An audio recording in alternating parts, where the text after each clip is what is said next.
अस्सलामुअलैकुम। आप देख रहे हैं प्रोग्राम मुनीर मेमन के साथ। पाकिस्तान की आवाम इस वक्त बड़ी मुंतजर है और शिद्दत से मुंतजर है कि आने वाला माली साल पाकिस्तानियों के लिए नई खुशखबरियां लेके आएगा, जहां पे बजट के हवाले से लोगों को काफी ज्यादा उम्मीदें वाबस्ता हैं और इस बात के इम्कानात भी कहीं ना कहीं हैं कि इस बार आवाम को इस बार की हुकूमत से कोई ना कोई रिलीफ मिल सकेगा। तो वहीं पे अवाम के लिए ये मामला भी परेशानी का बाइस हैं कि चाहे जितनी भी तरक्की हो जाए, चाहे मैक्रो इकोनॉमिक नंबर्स कितने भी मुस्बत हो जाएं, चाहे गवर्नमेंट कितने भी बड़े वादे और दावे कर ले, लेकिन अवाम को जो जरूरत है वो है सिर्फ दो वक्त की रोटी की। अवाम के लिए जो सबसे बड़ा चैलेंज है, और खास तौर पर ये चैलेंज हुक्मरानों के लिए भी दर्द सर है कि इस वक्त पाकिस्तान में महंगाई का जिन बेकाबू है। पाकिस्तान में शेयर खरदनोश की कीमतें अपने तमाम तर रीसेंट रिकॉर्ड्स के हवाले से देखें तो on the higher side trade करती हुई नजर आती हैं। साथ साथ पाकिस्तान का इस वक्त का सीपीआई इन्फ्लेशन रेट बहुत तेजी से आगे बढ़ा है, जो कि यकीनी तौर पे एक बहुत बड़ा चैलेंज है। अवाम को रिलीफ कब मिलेगा, ये सवाल हर कोई पूछता है। अवाम इस वक्त कहां खड़ी है और कौन अवाम की दादरसी करेगा और कौन है जो अवाम के दुखों का मदावा कर सकता है। पाकिस्तान में इस वक्त हर चीज की कीमतों की तरफ देखें तो उसको आग लगी है। बात करें चिकन प्राइसेस की तो इसके मामलात भी कहीं मुख्तलिफ नजर नहीं आती। वो चिकन जो शायद अपने पैरों पर ठीक से खड़ी नहीं हो सकती, आज उसकी कीमतों को भी पर लग चुके हैं। इसी बारे में बात करने के लिए आज हमारे साथ दो बहुत ही मौजूद शख्सियात मौजूद हैं जो कि चिकन इंडस्ट्री, पोल्ट्री इंडस्ट्री के ऊपर जो मामलात हैं, जो मसाइल हैं, इनके ऊपर बात करने के लिए काफी ज्यादा मौजू हैं। मेरे साथ मौजूद हैं अब्दुल मारूफ सिद्दीकी साहब, जिनका ताल्लुक पीपीए यानी कि पाकिस्तान पोल्ट्री एसोसिएशन से है और इनकी वाबस्तगी केएनएन से भी काफी ज्यादा सालों से चलती हुई आ रही है। साथ साथ मेरे साथ मौजूद हैं शकील बेग साहब जो कि चेयरमैन है कंज्यूमर राइट्स प्रोटेक्शन काउंसिल के। मैं दोनों गेस्ट को, सर आप दोनों को वेलकम करता हूं अपने शो में। मारूफ साहब, मैं अगर आपसे गुफ्तगू का आगाज करूं, इस वक्त पाकिस्तान में जो चिकन की प्राइसेस हैं काफी ज्यादा महंगाई है, क्या वजूहात हैं कि ये प्राइसेस कंट्रोल नहीं हो पा रही? बहुत शुक्रिया आपका और वीनस चैनल का कि आपने शोबे मुकरबानी का मौक़िफ़ लेने के लिए मुझे यहाँ मदऊ किया है। मेरा ताल्लुक़ चूँकि पाकिस्तान पोल्ट्री एसोसिएशन से और उसका मैं तर्जमान भी हूँ और पिछले 45-46 साल से शोबे मुकरबानी से मुंसलिक भी हूँ। चूँकि इसमें नशेब व फ़राज बहुत ज़्यादा हैं शोबे मुकरबानी में, और ये किसी के भी हाथ में नहीं है कि वो रेट को मुकर्रर कर सके। चूँकि पिछले कोई 2-2.5 साल से मुसलसल जो पोल्ट्री फार्मर्स हजरात हैं वो नुकसान कर रहे थे। नुकसान करने की वजह से फार्म जो है वो बंद हो गए और पीछे से प्रोडक्शन कम हो गई। अगर मैं इस तरह शुरू करूं कि चूज़े की कीमत जो है, जो उसकी कॉस्ट जो है, अगर 40 रुपये आ रही थी तो चूज़ा जो है वो 5 रुपये का बिक रहा था। मुर्गी की कॉस्ट अगर 150 पौने 200 रुपये आ रही थी, मुर्गी जो है 80 और 90 रुपये में। लोग एक हद तक नुकसान करते हैं, फिर कुछ महीने ऐसे आते हैं जहाँ पर उनको अपने नुकसान को पूरा करने का वक्त आता है, लेकिन ऐसा पिछले 2 सालों में ना हो सका, जिसकी वजह से बहुत सारे पोल्ट्री फार्मर नुकसान करके अपने फार्म बंद करके चले गए। क्योंकि पहले ओपन हाउस फार्मिंग होती थी, अब इस वक्त इन्वायरमेंट कंट्रोल हाउसिंग हो रही है और करोड़ों रुपए की इन्वेस्टमेंट होती है। जब वो 1 लाख बर्ड्स तैयार होती है, उनकी कॉस्ट ऑफ प्रोडक्शन से कम में बिकती है, तो वो अगली उम्मीद पे फिर चूज़ा डाल लेते हैं कि शायद बेहतर होगा, लेकिन ऐसा नहीं हुआ। उसके बाद रही सही कसर जो है, पिछले कोई 3-4 महीने से रानीखेत की जो बीमारी है वो आई और इस साल बहुत शिद्दत के साथ आई। पहले भी आती रही है और इस तरीके से, जिस तरह मैं कहूँगा 2012 में आई थी, अगर 2012 के भी आप रेट्स उठा के देखें, उस वक्त भी रेट बढ़े थे। रेट बढ़ने का किसी के भी हाथ पे नहीं है, डिमांड और सप्लाई पे है, जिसको हम रसद और तलब कहते हैं। रसद पीछे कम हो और तलब ज़्यादा हो तो मुर्गी का रेट जो है वो ऊपर चला जाता है। कुछ इस्लामी महीने भी ऐसे आते हैं जहाँ पे तलब कम हो जाती है और रसद ज़्यादा होती है, वहाँ पर रेट कम हो जाता है, लेकिन पिछले 3-4 महीने से ऐसा नहीं है। उसकी वाहिद वजह जो है वो रानीखेत की बीमारी है, जहाँ 30 से 35% जो है शरह अमवात बढ़ी हुई हैंगी। उसके साथ साथ मैं कथा कलामी करने की माजरत चाहता हूँ। 3 से 4 माह पहले जो पाकिस्तान पोल्ट्री एसोसिएशन का जो मौक़िफ़ था वो ये था कि भले इस वक्त डॉलर की कीमत में कमी आई है, भले इस वक्त पाकिस्तान में रेस्टोरेंट्स बंद हैं, पाकिस्तान में दीगर शादी ब्याह की तकरीबात पर पाबंदी है, लेकिन आहिस्ता आहिस्ता ये रेट्स कम हो जाएंगे, क्योंकि उस वक्त नया लॉकडाउन था, डॉलर की कीमतें बड़ी रिसेंटली नीचे की तरफ आई थी, रमज़ान के मामला थे, चले वो भी सेटल हो गए। लेकिन ये वाहिद मिसाल मिल रही है इस बार कि रमज़ान ख़त्म होने के बावजूद, डॉलर की प्राइसेस कम होने के बावजूद, उसके इम्पैक्ट्स आने के बावजूद प्राइसेस बढ़ रही हैं। अब रानीखेत आ गया, शायद अगले चंद माह बाद कोई और मामला आ जाए। हाँ, वो किसी के भी हाथ में नहीं है किसी को भी नहीं पता था कि 2020 के अंदर कोरोना आ जाएगा और 2021 के अंदर उससे ज़्यादा शिद्दत। देखिए ये जो वबाई अमराज होते हैं ना, ये किसी के हाथ पे नहीं होते।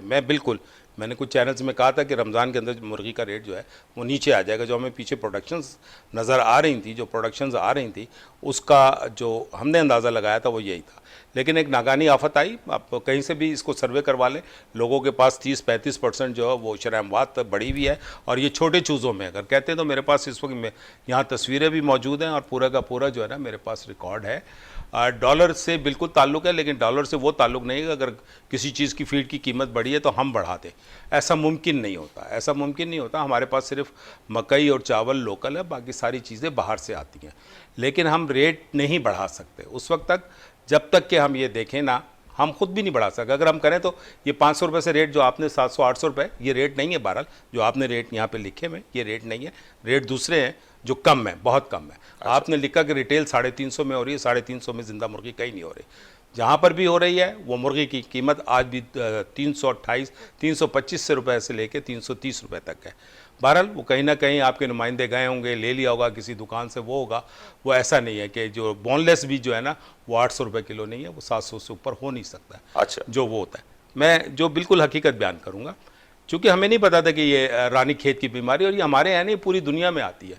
लेकिन पूरी दुनिया ने इसको कंट्रोल किया है, अमेरिका जैसे, ऑस्ट्रेलिया जैसे। चूँकि वो हमारे यहाँ वो चीज़ें नहीं है कि वो रेडिकेशन करते हैं और फार्मर को कंपनसेट करते हैं। हमारे यहाँ भी हुआ बर्ड फ्लू के ज़माने में, कुछ फार्म्स के ऊपर उन्होंने वही मुर्गी को ख़त्म किया गया, सब कुछ किया और फार्मर को कंपनसेट किया। बिल्कुल ठीक है, आपका पॉइंट आ गया। और आपने जो प्राइसेस के हवाले से बात की, मेरे ख्याल से मौजूद शख्सियत शकील बेग साहब है। शकील बेग साहब, प्राइसेस चाहे जो भी हो, मामला जो भी हो, इश्यूज चाहे जो भी हो, अवाम को चाहिए सस्ती मुर्गी, अवाम को चाहिए मयारी मुर्गी। क्या आज अवाम के लिए मयारी और सस्ती मुर्गी दस्तयाब है? सबसे पहले तो मैं आपका बहुत मशकूर हूँ कि आपने आज उस इशू पे बात कर रहे हैं कि जो नो डाउट इस वक्त तमाम मीडिया, सोशल मीडिया, बल्कि हर जगह डिस्कस हो रहा है, हर घर में डिस्कस हो रहा है। रीज़न्स क्या है कि गरीब के लिए इस वक्त जो मुर्गी है ना वो सबसे एक अहम ग़ज़ा बन चुकी है। रीज़न क्या थी कि एक सस्ती चीज़ है, यानी कि गोश्त में सस्ता गोश्त जो है वो मुर्गी का है। अब मुर्गी को वही बात आ गई कि पर जो है ना उसके इतने बड़े हो गए कि वो कीमत उसकी कंट्रोल नहीं हो रही। रानीखेत की जो बीमारी है वो कोई बहुत पुरानी नहीं आई हुई, वो अभी रिसेंट पहली दफ़ा भी नहीं आई? नहीं, पहली दफ़ा भी नहीं आई। जैसे पहले अभी बताया मारूफ भाई ने, बिल्कुल ठीक कहा आपको कि 2012 में भी आई थी और उसके बाद भी आई है। लेकिन मसला ये था कि जो अगर मैं थोड़ा सा इसके पीछे जाना चाहता हूँ। जब फर्स्ट फेज शुरू होता है, जब यहाँ पे चूज़ा मारा जा रहा था, जब चूज़े को ज़बरदस्ती यानी कि गटरों में, नालों में बहा दिया गया, जिंदा चूज़े को, उस वक्त एक वाहिद शख्स मैं था जो कंज्यूमर बॉडी का नुमाइंदा है। हालांकि मेरा इस बिज़नेस से कोई लेना देना नहीं, लेकिन इस बिज़नेस से मुझे सिर्फ क्या था कि ये जाहिर सी बात है कंज्यूमर को फैसिलिटेट करती है ये इंडस्ट्री। तो और गरीब जो है वो सिर्फ मुर्गी का गोश्त ही खाता है बेचारा कि भाई चलो कुछ नहीं तो कम से कम मुर्गी लेके खा लूं। बिल्कुल सही। वो चूज़ा जब मारा जा रहा था तो मैंने कमिश्नर कराची के ऑफिस को और लाइव स्टॉक को रिक्वेस्ट करता रहा कि खुदा के वास्ते इस इंडस्ट्री से बात करो, इनको मना करो कि ये चूज़ा ना मारें। अगर ये चूज़ा मर गया तो बाद में ये मुर्गी नहीं बन पाएगी, मुर्गी कम हो जाएगी। अब उसका इफेक्ट आना शुरू हुआ। जाहिर सी बात है डेफिनेटली एक टाइम लगता है, जब एक चीज़ जब बनती है, तैयार होती है, 35 से 40 दिन का तकरीबन इतना अरसा होता है मुर्गी को तैयार होने का। अब वो मुर्गी, उसके बाद क्या हुआ कि रानीखेत का ये अब रमज़ान आया। अच्छा, रमज़ान कोई फर्स्ट रमज़ान ऐसा नहीं है कि जिसमें मुर्गी की कीमतें बहुत ज़्यादा आपकी जो है वो बढ़ी हैं। अमूमन माह रमज़ान में या कुछ हमारे इस्लामिक इवेंट डेज ऐसे होते हैं कि जिसमें मुर्गी काफ़ी महंगी हो जाती है। रीज़न्स क्या होता है कि हमारे यहाँ ना डिमांड बहुत बढ़ जाती है। जब डिमांड बढ़ जाती है तो सप्लाई पीछे बढ़ नहीं पाती। जब सप्लाई नहीं बढ़ती तो डेफिनेटली इसमें ये तो मैकेनिज्म पूरी दुनिया का है कि जब आप डिमांड और सप्लाई को अगर नहीं कंट्रोल कर पाते तो वो चीज़ की कीमतें ऊपर चली जाती है। जैसे टमाटर हमारे यहाँ महंगा हो गया था तो फिर कंज्यूमर को बोल बोल के हम लेकर आए कि भाई आप दही का इस्तेमाल करो, टमाटर को कम खाओ, तो वो चले कहीं कंज्यूमर ने उस पर कहीं कि अब मसला ये कि हम मुर्गी का मुतबादल क्या दें। क्वेश्चन मार्क तो ये है कि मुर्गी का मुतबादल क्या दें। मुर्गी की जो पोजीशन अभी जैसे मारूफ साहब ने कहा कि 300 कुछ रुपए शायद बताया है। जिंदा मुर्गी की कीमत तो इतनी है इस वक्त ज़िबा होने के बाद, यानी कि जब कटने के बाद वो उसके ऊपर ऐड करता है। पहले जब फार्मूला बना था 55% का, यानी कि उसके ऊपर वो 55% ऐड करने के बाद बाकायदा PPA के साथ मीटिंग करके ये तय हुआ था फार्मूला कि जिंदा मुर्गी का जो भी रेट होगा उसके बाद 55% तय करने के बाद वो एक फार्मूला बनेगा। लेकिन अब जब हम पिछली दफ़ा एक निजी TV के साथ प्रोग्राम किया तो मैंने उसको कहा, तो वो 75% उसने ऐड किया, मेरे सामने किया उसने कैलकुलेटर से करके उसमें। मैंने कहा यार ये तो आप गलत फार्मूला इस्तेमाल कर रहे हैं। दूसरी बात ये है कि रिटेल की सतह पे जो हमारी जो रिटेल शॉप्स बनी हुई हैं उनके यहाँ एक मैकेनिज्म है कि 7 रुपए होलसेल रखेगा और 7 रुपए रिटेलर रखेगा, ये भी मैकेनिज्म। इन दोनों पे कहीं अमल नहीं हो रहा इस वक्त।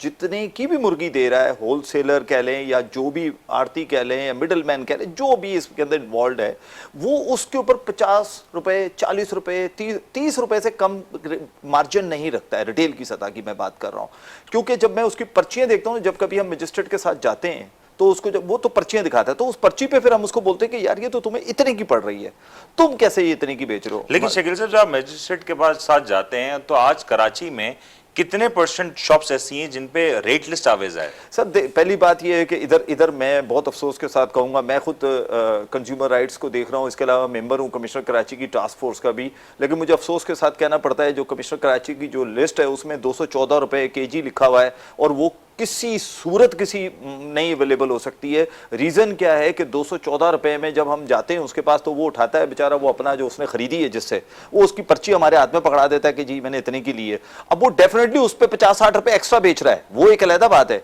लेकिन वो रेट तब भी नहीं होता जो सरकारी निकला हुआ होता है। इस पे तो खैर असूली तौर पर तो इनके लोगों को आकर बात करनी चाहिए कमिश्नर हाउस में कि भाई इसका जो रेट है, रियल रेट है, आप वो दें।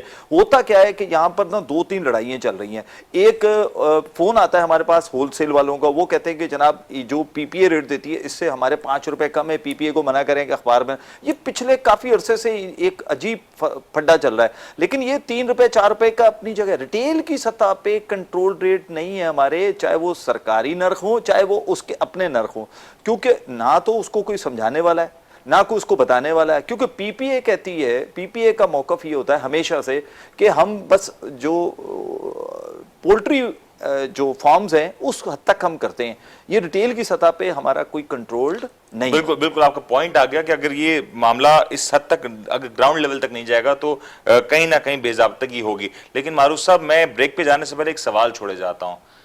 कहीं ना कहीं इस बात का खदशा जाहिर किया जा रहा है कि जो 2 साल में पोल्ट्री एसोसिएशंस को या पोल्ट्री फार्मर्स को जो नुकसान हुआ उसको भरपाई करने के लिए इस बार शायद चूजों की तादाद ही पोल्ट्री फार्म्स में इतनी कम छोड़ी गई कि वो मुर्गी की जानबूझ के डिमांड रहे और सप्लाई शॉर्ट की जाए। ये सवाल आपका छोड़े जाता हूं, ब्रेक लेते हैं, ब्रेक का वापस आता है।